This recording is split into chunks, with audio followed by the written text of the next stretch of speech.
Hello, my friend, and welcome to Something for Everybody. My name is Aaron Machbitz, and today is a solo episode of the podcast where I'm discussing managing our emotions. Because sometimes people ask me, what's the biggest mistake I see people making about happiness or becoming happier? Now, this is a very hard question, of course, because there's so many different answers, but here is my most common answer.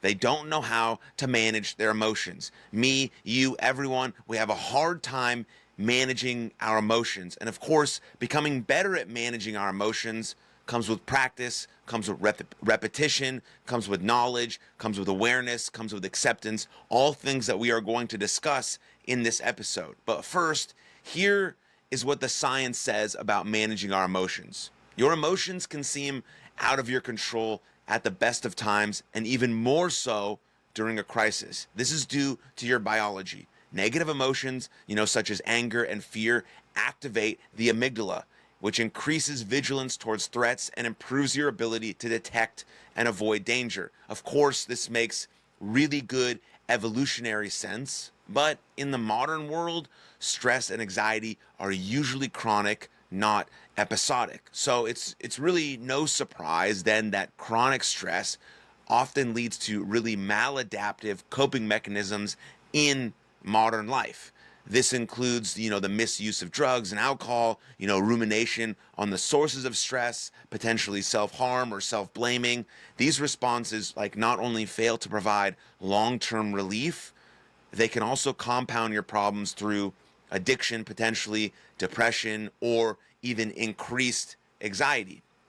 And so, based on that science, here's what I think, right? Ancient thinkers recognized this difficulty, but believed we can manage our reactions effectively if we have the right tools. That's an important note. If we have the right tools, just like you got good at anything in your life, whether that be walking, riding a bicycle, writing, doing math, your job, being a parent, right? You've gotten good at all of these types of things only through repetition, through practice, through experience, and then having the right tools in your toolkit. So you could say having the right tools in your mental health toolkit will help you manage your emotions at normal times, at hard times, and everything in between if we want to be sort of the best version of ourselves in greatest service to the world, right? Buddhism posits that our minds are habitually unbalanced, but not intrinsically so. The key is to build new habits of thinking. Now, I've talked about this a lot on this podcast, but if you want to build a new habit, it's starting too small to fail. That's wisdom from BJ Fogg's book, Tiny Habits. Too small to fail. So again, if I want to, let's say, start a breathing practice, a normal person, who hasn't really studied habit formation would say, I want to start meditating for 15 minutes a day, 3 days a week. That's a lot of meditation. That's a lot of deep breathing. That's a lot of added time on your schedule where if you've never done deep breathing before, if you've never meditated before, that might be a lot to fit in your schedule. It might feel even more overwhelming to add something new to your schedule when you feel like you don't even have 15 minutes, but you obviously do have 15 minutes to meditate, to breathe, to visualize. It's a very important practice for our life, for managing our emotions. But if we're thinking about tiny habits, too small to fail, then I'm thinking, okay, how can I slim that down to make that too small to fail? So I want to eventually get to 15 minutes of meditation 3 times a week. That's my end goal for 6 months from now. So, okay, how can I really make those steps to make sure 6 months from now, that's an absolute new habit, it's formed, and I do it on automatic, I do it on autopilot? Well, how about I start with one deep breath, 1 day a week? Here we go, we'll do it right now.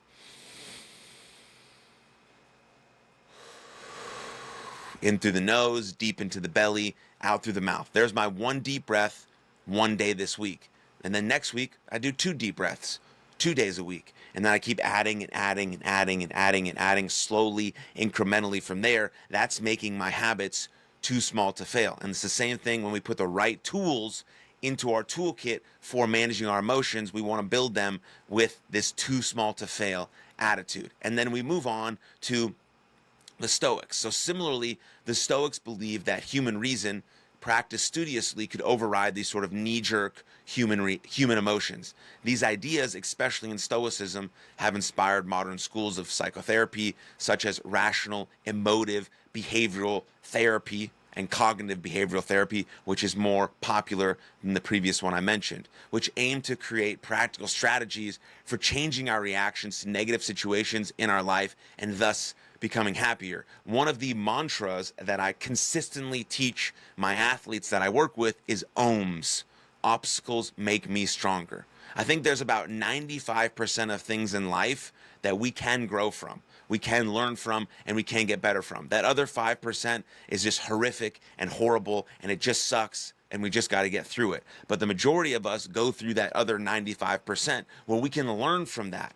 Those experiences are what makes us better and what gives us wisdom if we can extrapolate the knowledge and the wisdom from those experiences based on how we showed up, how we prepared, how we felt, right? That's why the mantra OHMS, obstacles make me stronger, is such an important one to adopt. So now you're not going into challenges, thinking that you're going to fail. You're going into challenges knowing that when you step out of it, whether you succeed or not, whatever that might mean, is that you're going to step out of it a better version of you because you're consistently challenging yourself. And the way that you build this sort of credible evidence, this confidence, is by continually learning to overcome challenges, which grows your competence. And as your competence grows, your confidence grows, because then you have the credible self-talk to say that you've done hard things and can do hard things. And so that's why when we go into these situations, or when an uncontrollable or involuntarily bad situation happens in our life, and we just handle it head on, face on, we face the dragon, and then we come out and we journal and we write about some of the things we learn, then we're like, oh, I grew from that challenge. I'm now more competent at handling setbacks or challenges. So now I have more confidence going into the next challenge or setback because I know that obstacles make me stronger. So now we know all of that. Here's what we can actually do, some practical advice, to tactical advice that you can do. So starting today, you can follow these 4 steps to manage negative emotions. I need to take a quick drink before that. Drink your water, drink your coffee. It's good for you. So we go to number 1. Notice your feelings. Notice your feelings. When you observe your emotions as if they belong to another person, you can give yourself better advice, right? We do give better advice to other people because we have sort of a bird's eye view. Well, we can observe our own emotions as if they belong to someone else, and then we can give ourselves that better advice. So try to keep a journal of when you're feeling low with respect to time and task. Then consider how you might alter sort of, minor aspects of your routine to raise your mood.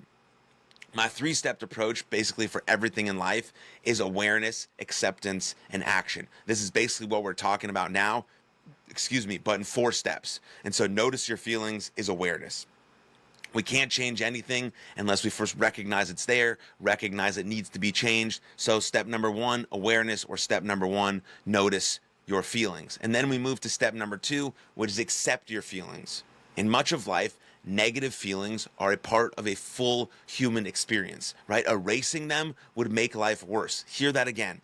In much of life, negative feelings are a part of a full human experience, and erasing them would make life worse.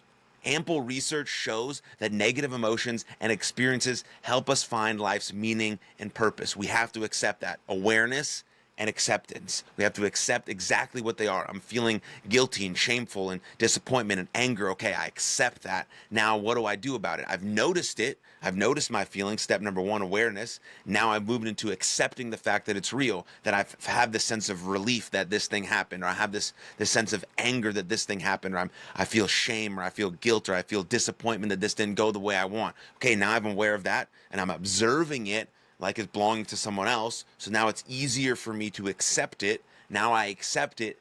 Now I can move on to some actionable steps, which might be number 3, which is lower your expectations. Lower your expectations. Calmly ask yourself whether you're asking the world for something it can't or won't give you. You shouldn't assume that all your happiness can come from any single, romance or material object or activity. You need a portfolio approach. Balance faith or philosophy, family, friendship, and work in which you earn your success and serve others. So when we have this awareness and acceptance, then we can move on to lowering our expectations, right? So the first step was notice your feelings. Second step, accept your feelings. And then third, think about lowering your expectations and then building that portfolio approach, balancing faith or philosophy, family, friendship, and work in which you earn success and you serve others. And then the last one might be most important. Number 4 is give more. Give more. One study shows that people who consider themselves a victim of circumstances don't feel like they have any responsibility for them.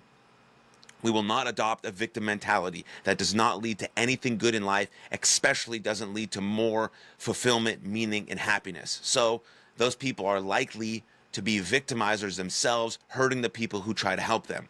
One way to break this cycle is to help others voluntarily and charitably. One of the things about our mental health is that when we're struggling, maybe we have, an episode of depression, or we're feeling anxious, or we're just not feeling ourselves, or we're in a low mood, or whatever the case may be, our brain wants to convince us that we are the only person in the world who feels this way, and then we want to isolate, then we want to stay alone, and then we get into this dangerous loop where we lack motivation to do some of the things that really can help us, like personal hygiene, or getting up, or calling a friend, or working out, or whatever the case may be, and then we spiral down into this really, really dangerous cycle, and now we're in this depressive episode for longer than we could have potentially been if we had the right tools, and it's very, very, very scary, and it's very, very, very hard to be in that place. And so one of the things we could potentially do is, if we have the right toolkit and we stick to these protocols, especially when we feel our worst, we can then know, okay, I know if I start to feel this way, I need to get out and I need to help people. One of the best things for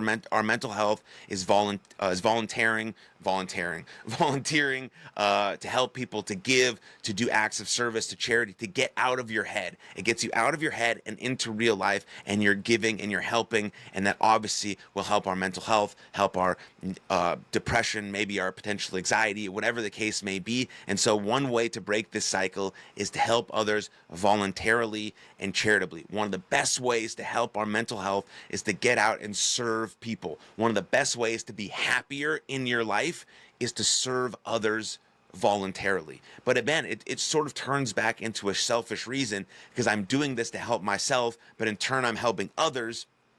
And so it's this beautiful cycle of humans coming together, helping humans in service of other people. And so one of the best things we can do for our mental health is be of service to other people. And one of the best things we can do for our overall happiness is be of service to other people. And so those are the 4 steps. Again, we have 1, notice your feelings; 2, accept your feelings; 3, lower your expectations; and 4, give more. And that is a very sort of brief but intense episode on how we can potentially manage our emotions better, making those habits too small to fail, understanding those 4 steps, and really thinking about awareness, acceptance, action, and understanding that in life, obstacles make us stronger, and the more I earn success and I serve others, the happier that I will be. So please take this to heart, act on it as one of the greatest secrets to increase your well-being and become more happier. And if you enjoyed this episode at all, or you found it valuable at all, please share it with a friend. It's the best marketing tool we have on this podcast. I appreciate you very much. Thank you very much. And I'll see you next time. Lots of love. Cheers. Thank you very much for tuning into that episode. And if you enjoyed it, click right here for another full-length episode of the podcast. And please don't forget to subscribe. But most importantly, above all else, please take good care of yourselves and others. And I'll see you next time. Lots of love. Cheers.